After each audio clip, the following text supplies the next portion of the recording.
오늘 주일을 맞아서 예배드리시는 새물교 모든 교우들 위해 우리 하나님의 평화와 은총이 함께 하시기를 간절히 축복합니다.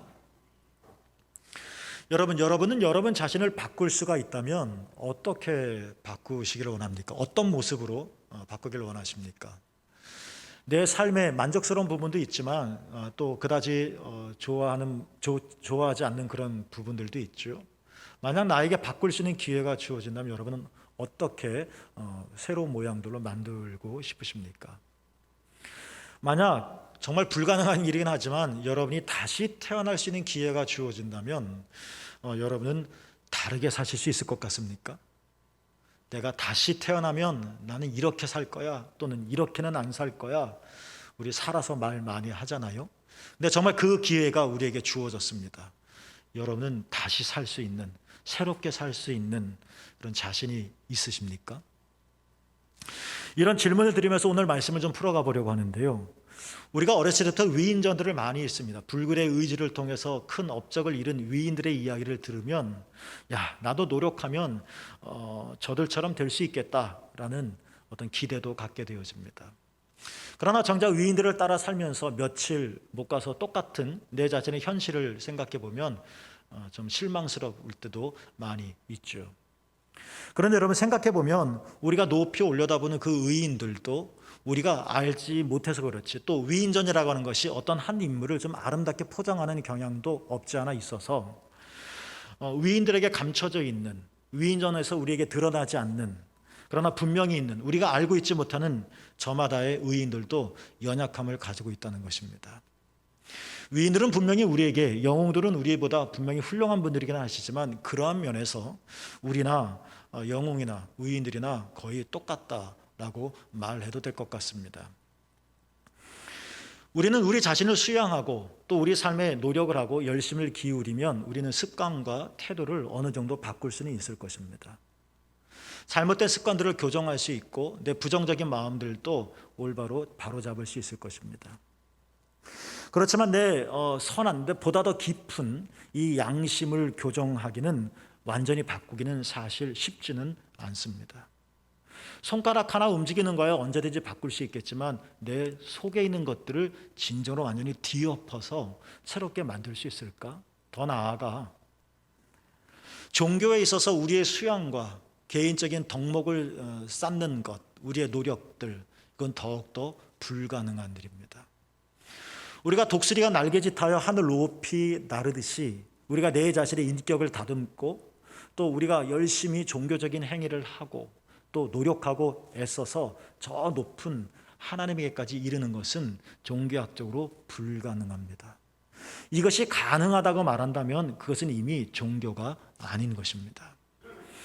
여러분, 왜 내 자신을 개선하고 바꿔나가고 개발하고 노력하는 것으로 인해서 우리는 하나님에게 이를 수가 없는 것일까요? 우리는 그토록 애쓰고 노력을 하는데 어떤 사람은 큰 성과를 이루기도 하지만 대부분의 사람들이 기대한 만큼 도달하지는 못하는데 이 내 속 사람은 왜 내 노력으로는 그렇게 바꿔지지가 않는 걸까요? 여러분, 그 이유가 있습니다. 이스라엘 사람들에게 있어서, 유대인들에게 있어서 최고의 왕은 누가 뭐라 그래도 다윗입니다. 최근에 세계대전이 끝나고 이스라엘 사람들이, 세계 곳곳에 흩어졌던 이스라엘 사람들이 시오니즘이라고 해서 팔레스틴에 모여서 이스라엘 국가를 지금 세웠죠. 국가를 세우면서 국기를 만들었는데 이 이스라엘 국기 안에 별이 있습니다. 꼭지가 6개인 별이 있죠. 이 별을 이끌어서 다윗별이라고 말을 합니다. 그러니까 이스라엘 사람들이 수천 년 동안 고생하며 흩어져 나라 없이 살았었는데 이제 팔레스틴에 이스라엘이라는 나라를 세우면서 이제 다윗의 영화와 다윗의 영광을 다시 회복했으면 좋겠다.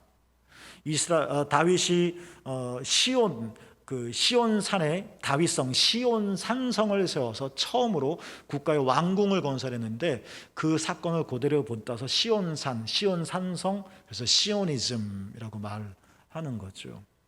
우리가 더 이상 흩어지는 백성이 되지 않겠다, 우리가 나라 없는 그런 서글픔을 더 이상 겪지 않겠다 해서 아주 결집돼서 모이죠. 이렇게 유대인들에게서도 가장 존경받고 또 하나님 신앙에 있어서도, 유대인들의 신앙에 있어서도 정말 훌륭한 사람이 다윗이었습니다. 뿐만 아니라 다윗은 인격적으로 참으로 멋진 사람이었습니다. 저희가 대학 다닐 때 이스라엘 역사를 공부하면 그 책에 다윗이 어떤 사람인가를 표현할 때 인격 연합을 한 왕이었다라고 말을 합니다. 이스라엘의 첫 번째 왕 사울이 있었죠. 첫 번째 왕이었었지만 사실 왕 같은 왕은 아니었습니다. 유다 지파를 비롯한 대부분의 12지파 중에 대부분의 지파가 사울을 왕으로 인정하지 않았습니다. 그러니까 반쪽짜리의 왕이었었죠.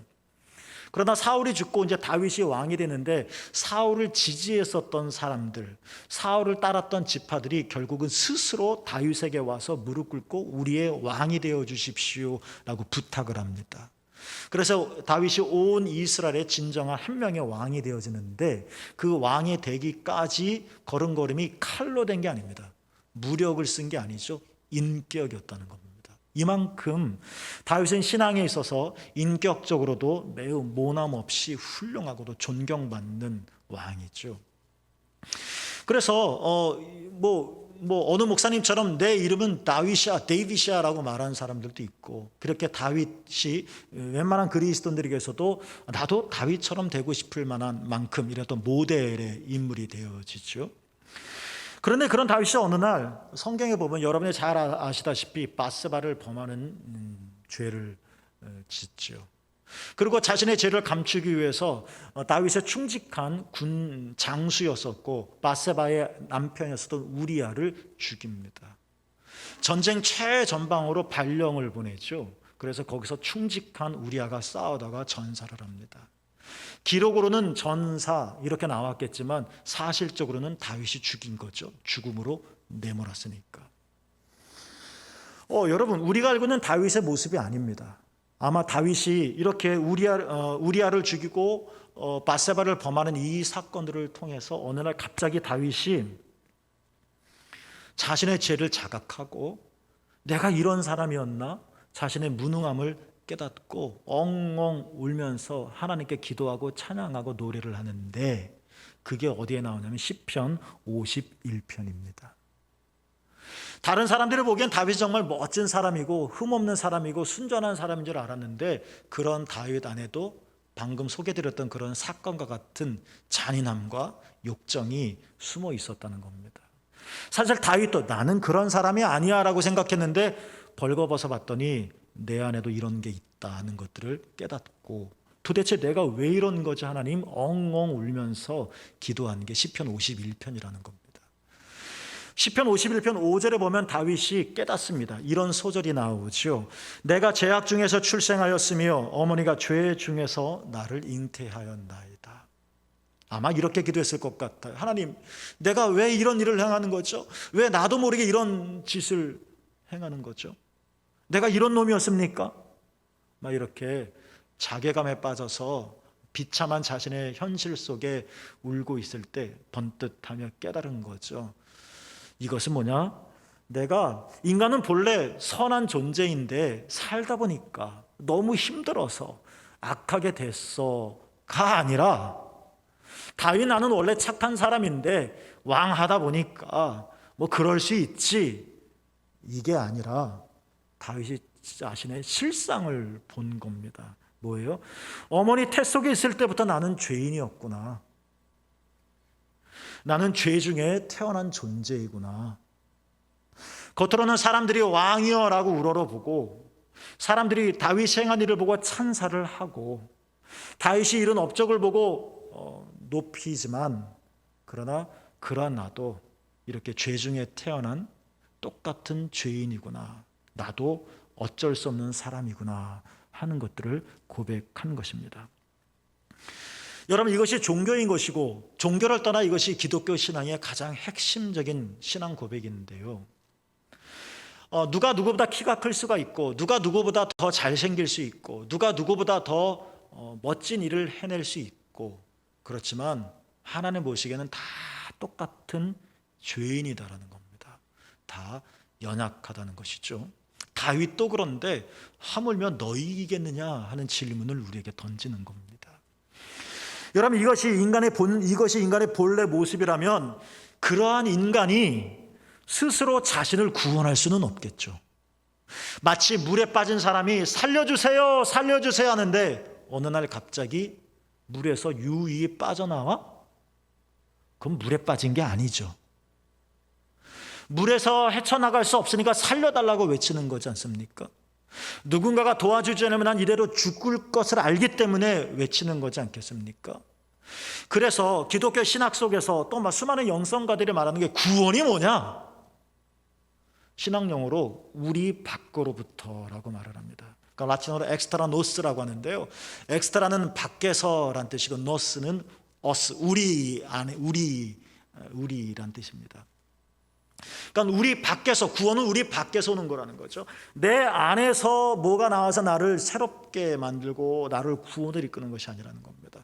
내가 본성적으로 선해서 밧세바를 봐도 꿈쩍도 안 하고 내 안에 욕망이 하나도 없어서 우리아를 보고도 그런 생각도 안 하고 내가 내 인격을 수양하고 노력하고 애쓰면 내 양심이 배찍창처럼 깨끗 흰 눈처럼 하얘질 수 있고 순수해질 수 있고 이렇게 내 안에서 뭔가를 이루어 나가 저 높은 하나님에게까지 이를 수 없는 존재인 거고 물에 빠졌으니까 내가 정말 살고 싶다면 그래서 엑스트라노스 밖에서부터 하나님의 구원이 임해야 된다는 것입니다. 저는 이것을 또 이렇게 표현하고 싶은데요. 태어남은 기본적으로 수동형입니다. 여러분은 스스로 태어나지 않았습니다. 누군가가, 어머니가 여러분을 낳았습니다. 그러니까 여러분이 이 땅에 존재하는데 태어난 게 아니라 여러분은 태어나진 겁니다. 수동태죠. 이런 것처럼 거듭남이라고 하는 것도 거듭남, 첫 번째 첫남, 그 다음에 두 번째 거듭남, 첫남이 첫 번째로 태어남이 수동태인 것처럼 거듭남도 내가 뭔가 노력해서 종교적인 덕을 쌓고 종교적인 수행을 해서 내가 보다 더 나은 훌륭한 구원받은 사람이 되어지는 것이 아니라 태어나져야 한다는 것입니다. 누구에게서요? 지난주 말씀처럼 하나님에게서 나야 한다는 것입니다. 이게 구원이라는 것입니다. 말씀드렸듯이 하나님에게서 난다는 것은 논리적으로 과학 증명적으로 증명하시는 것은 아닙니다. 그러나 거듭난 사람은 안다는 겁니다. 거듭난 사람. 커피 맛을 설명하기가 참 애매모호하지만 그러나 커피를 맛본 사람은 이거야 라고 말로 표현하지는 못해도 스스로 황홀감에 빠지듯이 거듭남이 이런 거야 라고 이렇게 짠 하고 사진 찍어 보여줄 수는 없지만 거듭나는 사람은 하나님께로부터 내가 났다 하는 것을 경험한 사람은 이게 하늘로부터 나는 거구나, 이게 위로부터 나는 거구나, 이게 거듭난 거구나 본인은 안다는 겁니다. 안다는 겁니다. 수동형입니다. 하나님이 낫게 해주시는 겁니다. 여러분, 주 예수 그리스도의 놀라우신 은혜로, 하나님의 은혜로 여러분 다시 태어나 거듭나시는 은총이 있기를 주님의 이름으로 축복합니다. 최근에 읽었던 중에 참 흥미로운 책이 있는데요. 랭던 길키라고 하는 사람이 지은 산둥 수용소라고 하는 제목의 책입니다. 부제가 있습니다. 인간의 본성, 욕망, 도덕적 딜레마에 대한 실존적 보고서라는 책입니다. 이런 내용입니다.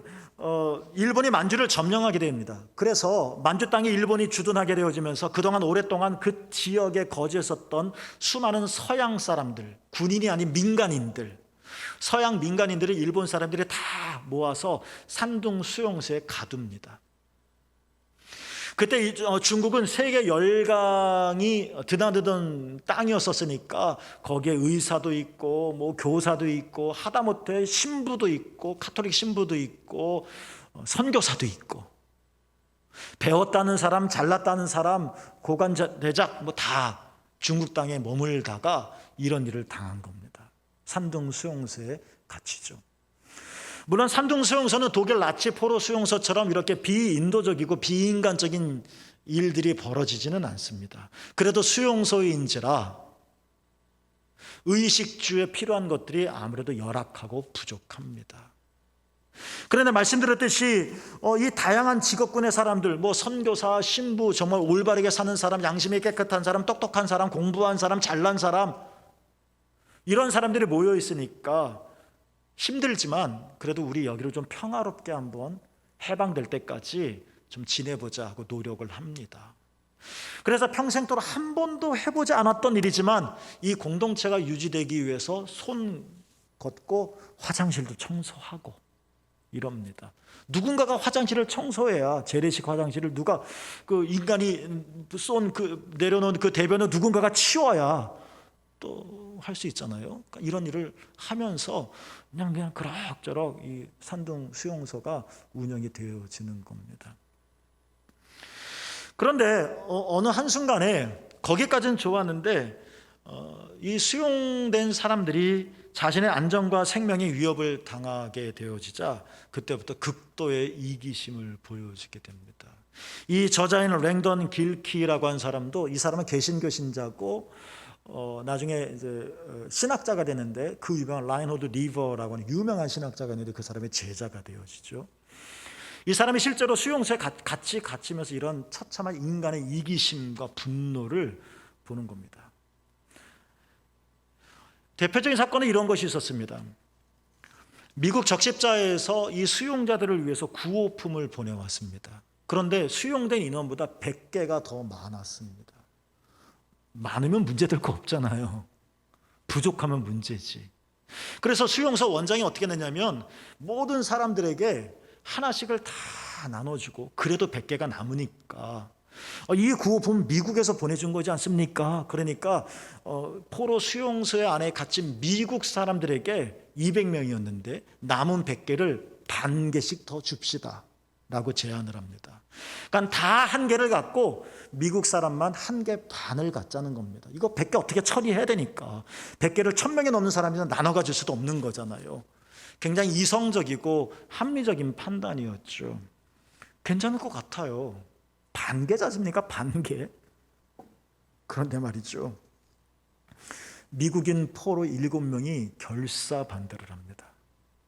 난동을 부립니다. 아니 이거를 왜 다 나눠줘야 합니까? 미국 적십사에서 미국이 보내준 것 아닙니까? 미국 사람들을 위해서 보내준 것 아닙니까? 모두 우리가 가져야 합니다. 미국인이 가져야 합니다. 난동을 부리는 겁니다. 그래서 저자 랭던 길키가 이 사람들이 일일이 찾아가면서 설득하고 설명하고, 근데 말을 안 듣습니다. 중재해도 소용이 없습니다. 결국 싸움이 막 납니다. 싸움이 막 납니다. 놀라운 것은 성직자도 마찬가지였고 선교사도 똑같았다는 겁니다. 어쩔 수 없이 결정이 안 되니까 알았습니다. 다 하나씩 가지십시오. 그리고 남는 100개 이거 어떻게 분배를 못하니까 다른 수용소로 그냥 나눠주는 겁니다. 건네주는 겁니다. 이것 말고 여러 가지 사건들이 이후에 계속 발생을 하는데 이 저자가 보는 겁니다. 이런 무질서가 왜 일어나는 거지? 양식이 모자란 것도 아니고 100개가 남는데 왜 싸우는 거야? 왜 이렇게 혼란이 있는 거야?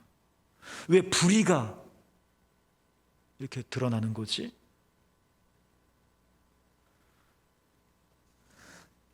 랭던 길키 저자가 깨닫는 겁니다. 겉으로는 멋있고 점잖고 핸섬한 것 같고 그렇지만 알고 봤더니 이런 무질서와 삶의 불안전 속에서 그 불안전 안에 있다 보니까 각 사람 안에 마음 깊숙이 있었던, 숨겨져 있었던, 편안할 때는 없었는데, 편안할 때는 몰랐는데, 문제가 없었을 때는 없는 줄 알았는데 삶이 뒤틀리고 흔들리다 보니까 우리 안에는 깊이 숨어있는 이기심이 그렇게 드러났다는 겁니다. 이익이 눈앞에 보이니까 사람들이 비도덕적인 행동을 하더라는 겁니다. 이거를 본 겁니다. 수용소에서 직접. 이것을 기록한 책이 아까 소개드렸던 산둥 수용소라고 하는 책인 거죠. 그런데 이 책의 끝말에 보면 또 놀라운 일이 하나 벌어나는데요. 모든 사람들이 이렇게 먹는 것, 입는 것, 마시는 것, 자신의 육체, 안전, 생명, 여기에 막 어떻게 조급해져서 막 싸우고 분쟁하고 갈등을 일으키고 하는데, 이기적으로 변하는데, 거기에 한 사람만이 예외인 것을 봅니다.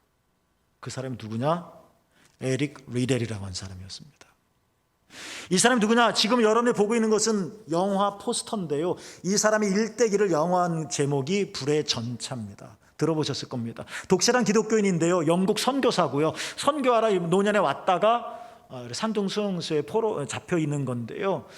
올림픽 육상 선수였었는데 평생 올림픽을 위해서 훈련했던 사람이지 않습니까? 그런데 육상 예선 경기가 주일날 열린다. 나는 그럴 수 없다. 평생 올림픽을 위해서 훈련했던 이 사람이 주일날 예선이 있는 것을 알고 포기했었을 만큼 정말 신앙으로 살려고 했었던 사람, 에릭 리델이었습니다. 다 이기심에 화신이 되어서 싸우고 분쟁하고 자기 것만 챙기려고 하고 그러던 중에, 그런데 이 사람만은 음식을 대접하고 어려운 사람을 돌보고 힘든 일을 자처하고, 그래서 랜던 길키가 이 에릭 리델을 보고 말했죠. 내가 성자를 보는 것 같았다 라고 말했죠. 그러면서 말씀드렸듯이 이 랜던 길키는 기독교 신학자고 개신교도인인데, 그래서 이 책이 일반 출판사가 아니라 기독교 출판사에서 출간된 이유도 그런 건데요. 진짜 인간이 선하기 위해서는, 인간은 본래 이렇게 이기심으로 가득한 존재인데, 그런 인간이 선하기 위해서는 하나님이 계셔야 되는구나. 에릭 리델을 보면서 진짜 신이 계셔야 되는구나 하는 것들을 이 보고서에, 산둥 수용소라고 하는 보고서에 담았던 것입니다. 어떻습니까, 여러분? 그냥 책 이야기 같은가요? 나는 어떤가요? 오늘 본문 1절부터 5절에 보면 다윗이 두 번에 걸쳐서 우리가 죽었다라는 말을 사용합니다. 1절에 보면 허물과 죄로 죽었다라고 말을 하고, 5절에 보더라도 허물로 죽은 우리를 이렇게 말을 합니다. 물론 여기서 말하는 죽었다는 지난주에 설교했었던 것처럼 우리의 심장이 멈췄다, 생물학적인 죽음을 말하는 것은 아닙니다. 이 편지를 쓰고 있는, 그리고 이 편지를 읽고 있는 에베소 교회도 살아 있습니다. 살고 있으니까 지금 읽고 있는 거겠죠. 이 버젓이 살아있는 사람은 너희가 죽었다, 이 얘기가 아니죠. 생물학적인 죽음이 아닙니다. 바울이 말한 죽었다, 1절 5절에 죽었다는 표현은 영적으로 생명이 없다는 것입니다. 심장은 뛰고 있지만, 멋들어진 옷은 입고 있지만, 밥은 먹고 있지만, 그러나 너희는 하나님에 대해서 죽었다는 것입니다. 제가 만약 꽃에 대해서 살았다, 그럼 저는 어떻게 반응할까요? 지나가다가도 들꽃을 보고 걸음을 멈출 겁니다. 제가 음률에 대해서 살았다, 그러면 여러분은 듣지 못하는 이 세계의 음률, 자연의 음률을 저는 드러낼 겁니다. 살았다는 것은 하나님에 대해서 너희가 산자로 여길지어다. 내가 하나님에 대해서 살았다는 이야기는 뭐냐? 나 이렇게 살았는데요, 이 의미가 아니라 하나님을 의식하고 코람데오죠. 하나님 앞에 사는 겁니다. 하나님의 계시기 때문에 함부로 안 하는 겁니다.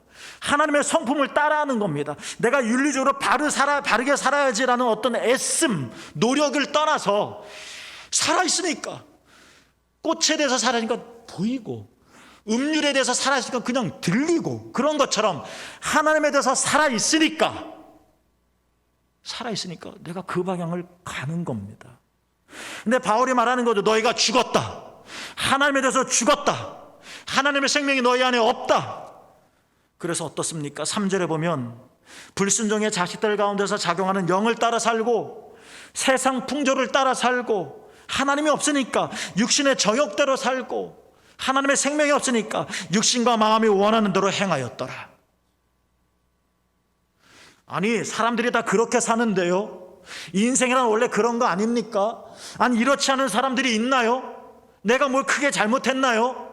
라고 자기를 변명할 수 있을는지 모르지만, 바울은 말하기를 너희가 아무리 그렇게 생각한다 할지라도 엄마가 할까? 그러나 엄마는 다 보고 계셔서 꾸짖을 때를 보고 계시는 것처럼, 사람들이 다 그렇게 산다고 해서 이게 나쁜 짓이었어요? 그렇게 말한다 할지라도, 하나님에 대해서 죽었기 때문에 알지 못하여 따라 그렇게 살았었던 너희들은 3절에 보면 바울이 어떤 존재라고 말했습니까? 너희들은 본질상 진노의 자녀다 라고 말을 합니다. 그냥 언어적인 표현이죠. 바울이 오늘 본문에서는 일반 보편적인 인간에 대해서 이야기했다면 바울이 로마서 7장에서는 자기 자신에 대해서 이야기합니다. 바울이 말합니다. 정말 미치겠어요. 왜요? 내가 해야겠다고 생각하는 일을 하지 않고 도리어 해서는 안 된다고 생각하는 일을 자꾸 하고 있으니 내가 왜 이런 거죠? 내가 미쳤나 봐요. 내가 하는 일을 도무지 알 수가 없어요. 괴로운 겁니다. 왜 그렇죠, 여러분? 바울만 그런가요? 우리는 이런 경험 없나요? 하면 안 된다는 걸 우리도 버젓이하고 이건 꼭 해야 되는 일이 하는데 우리는 안 하고, 분명히 머리에는 정리가 됐는데 내 손발은 그렇게 안 움직이고, 내가 왜 이러지? 정말 내가 왜 이런 거야?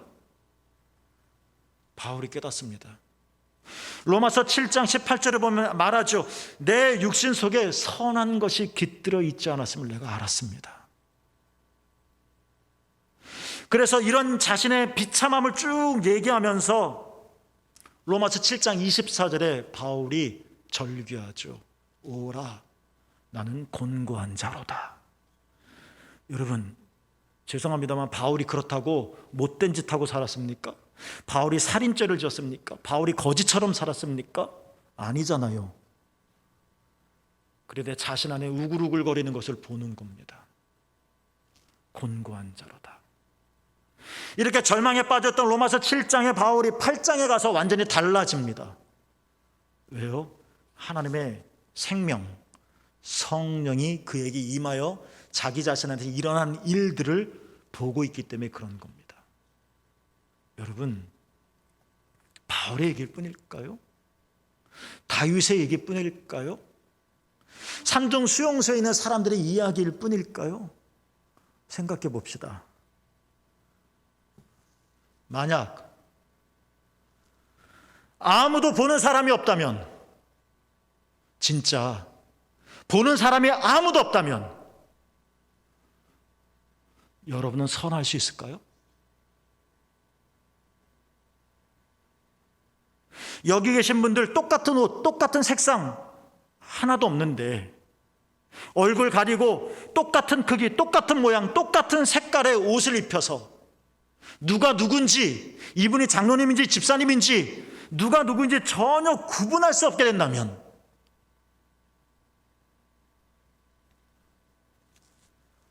우리는 거룩하게 살 수 있을까요? 그 상황 속에서도 거룩하게 살려고 하겠죠. 그러나 실제로 살 수 있을까요? 선하게 살기도 하겠죠. 그러나 늘 우리가 기대하는 만큼 그렇게 살까요? 평온할 땐 다 괜찮은데 내 삶의 인계점이 올 때, 어떤 한계점에 이르렀을 때, 엄청난 이익이 숨을 깔딱깔딱거리는 내 눈앞에 아른아른거릴 때, 그때도 우리는 선하게 살 수 있을까요? 그리고 선하게 못 사는 보고 너는 저주받은 인간이야 라고 비난할 수 있는 걸까요? 그 사람만의 문제이기 때문에? 아니죠. 저를 포함하여 우리 다 얘기잖아요.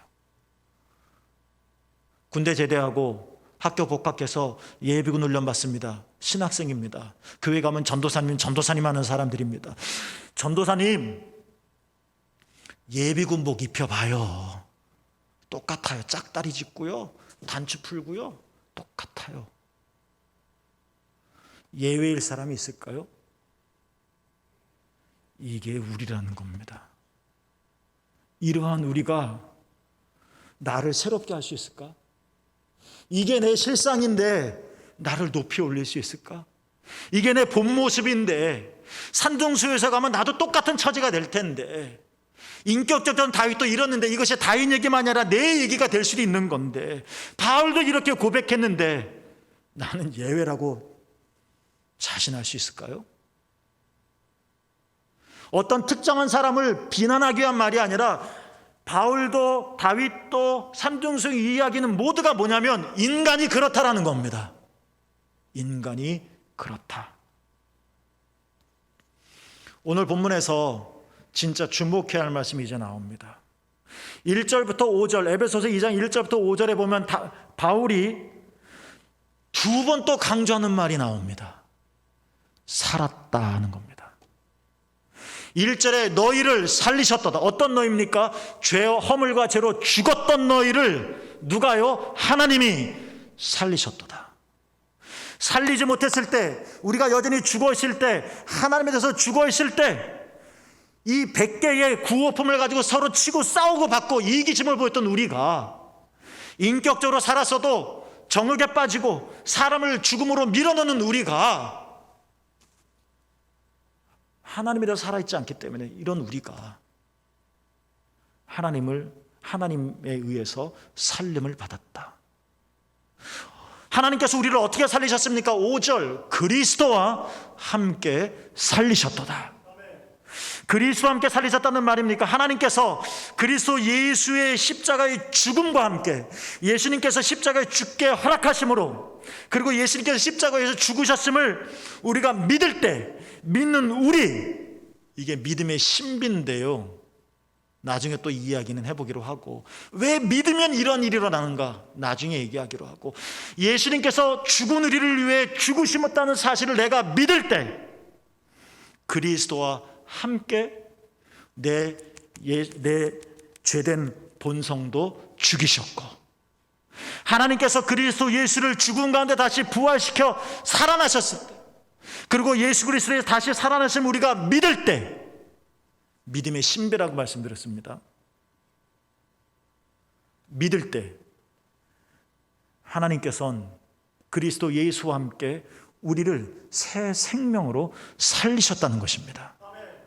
이 새 생명이 성령인 것입니다.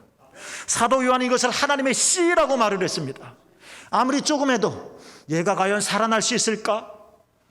외적인 형태가 아직도 드러나지 않았다 할지라도 씨니까 내재적으로 다 가지고 있어서 때가 되면 피듯이 하나님께서 우리의 생명을 불어넣어 주셔서, 내가 예수를 믿는다고 해서 얼굴이 바뀌거나 키가 커지거나 갑자기, 죄송합니다, 숫자를 적으면 로또에 맞거나 이런 것은 아니라 할지라도 눈에 보이지는 않지만 내 안에 하나님의 생명이 있고 내 안에 하나님의 씨가 있어서 여전히 예수 그리스도 믿어도 물론 실수하고 아직은 어려서 연약하여 넘어지기도 하지만 하나님의 씨가 내 안에 잠재되어져 있어서, 내재되어 있어서 이제 존재가 이렇게 변화되어짐으로 하늘의 열매를 맺을 개연성이 많아지고 진노의 자녀가 아니라 축복의 자녀가 될 수 있는 확률이 높아지고, 하나님께서 죄와 허물로 죽었던 너희를 그리스도와 함께 살리셨고, 다윗도 안 되고 바울도 안 되고 산둥성이는 모든 사람도 안 되지만, 그러나 하나님의 씨가 살아있는 사람은 이게 거듭난다는 건데, 이게 하나님의 생명으로 잉태되어 다시 태어난다는 것인데, 그런 사람은 악한 영을 따라 살지 않고 성령을 따라 살게 되어지며 본질상 진노의 자녀가 아니라 하나님의 축복의 자녀가 되어질 것이고, 그러니 여러분,